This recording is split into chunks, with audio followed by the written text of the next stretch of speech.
కార్యక్రమాన్ని విజయవంతం చేద్దాం. వ్యవసాయ కార్మిక సంఘం ఆధ్వర్యంలో తలపెట్టిన ధర్నా కార్యక్రమాన్ని జిల్లా కేంద్రంలో విజయవంతం చేద్దాం. వ్యవసాయ కార్మిక సంఘం ఆధ్వర్యంలో తలపెట్టిన ధర్నా కార్యక్రమాన్ని రాజన్న సిరిసిల్ల జిల్లా కేంద్రంలో విజయవంతం చేద్దాం. ఈ నెల 10వ తేదీ సోమవారం రోజు ఉదయం 10 గంటలకు రాజన్న సిరిసిల్ల జిల్లా కేంద్రంలో తలపెట్టిన ధర్నా కార్యక్రమాన్ని విజయవంతం చేద్దాం. ఉపాధి హామీ కూలీలకు 600 రూపాయలు వ్యవసాయ కార్మికుల ఆధ్వర్యంలో వ్యవసాయ కార్మిక సంఘం తరఫున మరి ఈరోజు కరపత్రం విడుదల చేయడం జరిగింది. మరి రేపు సోమవారం నాడు 10వ తేదీన జిల్లా కేంద్రంలో కోర్టుకు ఎదురుగా కాలేజ్ గ్రౌండ్లో పెద్ద ఎత్తున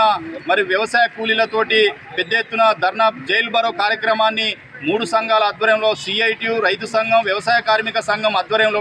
పెద్ద ఎత్తున జైలు బరో కార్యక్రమం ఎల్లుండి సోమవారం నాడు 10వ తేదీన మరి పెద్ద ఎత్తున ఈ జిల్లాలో ఉన్నటువంటి వ్యవసాయ కూలీలు ఉపాధి హామీ కూలీలు మిగతా కార్మికులు కష్టజీవులు సామాన్య ప్రజానీకం పెద్ద ఎత్తున పాల్గొని ఇలా కేంద్రంలో బీజేపీ అనుసరిస్తున్న ప్రజా కార్మిక వ్యతిరేక విధానాలు ఎండగట్టడానికే ఇలా దేశవ్యాప్తంగా 10వ తేదీన జైలు బరో కార్యక్రమం పిలుపునివ్వడం జరిగింది. మరి ఆ పిలుపుని అందుకొని ఈ ప్రాంతంలో ఉన్నటువంటి ఈ మండలంలో ఉన్నటువంటి గ్రామాల మరి ముఖ్యంగా ఉపాధి హామీ కూలీలు ఎవరైతే ఉన్నారో వ్యవసాయ కూలీలు ఎవరైతే ఉన్నారో మరి పెద్ద ఎత్తున పాల్గొని ఇలా కేంద్రంలో ఉన్నటువంటి మోడీ ప్రభుత్వం తీసుకుంటున్న నిర్ణయాలను మరి వెనక్కు తీసుకునే విధంగా పెద్ద ఎత్తున మరి కార్యాచరణ రూపొందించి పిలిపించింది. కాబట్టి మరి ఇలా ఉపాధి హామీ కూలీలకు గతంలో మరి కేంద్రం 90% భరిస్తే రాష్ట్రం 10% భరించే పరిస్థితి ఉన్నది. మరి ఇలా మోడీ ప్రభుత్వం మరి ఈ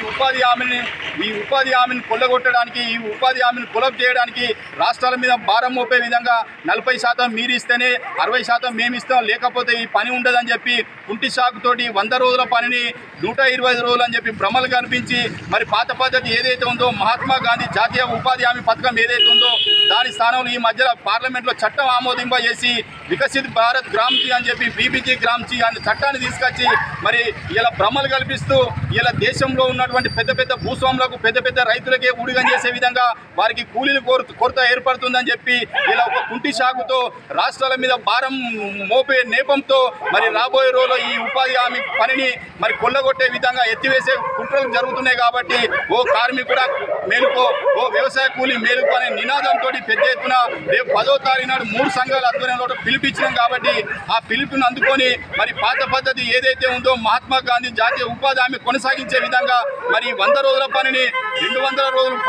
పని కల్పించి మరి రోజువారీ వేతనం ఏదైతే ఉందో 600 రూపాయలు చెల్లించాలని చెప్పి వ్యవసాయ కార్మిక సంఘం తరఫున డిమాండ్ చేస్తున్న సందర్భంలో కూడా ఇలా ఉన్న పనిని కూడా ఊడగొట్టే ప్రయత్నం ఇలా కేంద్రంలో ఉన్నటువంటి మోడీ ప్రభుత్వం పెద్దలకు కొమ్ము కాసే విధంగా మరి పేదలను మరి కొట్టగొట్టే విధంగా వాళ్ళకు పని లేకుండా రోడ్డు మీద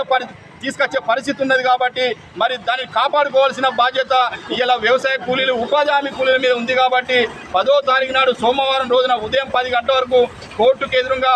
కాలేజీ గ్రౌండ్ ఏదైతే ఉందో అక్కడి నుంచి అంబేద్కర్ చౌరస్తా వద్దకు పెద్ద ఎత్తున అన్ని సంఘాల ఆధ్వర్యంలో ర్యాలీ ఉంటుంది. కాబట్టి ఈ ర్యాలీ పిలుపుని అందుకొని ప్రతి ఒక్క కార్మికుడు వ్యవసాయ కూలీ ముఖ్యంగా ఉపాధి హామీ కూలీలు పాల్గొనాలని చెప్పి సందర్భంగా ఈరోజు వ్యవసాయ కార్మిక సంఘం ఆధ్వర్యంలో కూడా బోయినపల్లి మండలం మరి మండల కేంద్రంలో వ్యవసాయ కార్మిక సంఘం తరఫున కరపత్రం విడుదల చేయడం జరిగింది.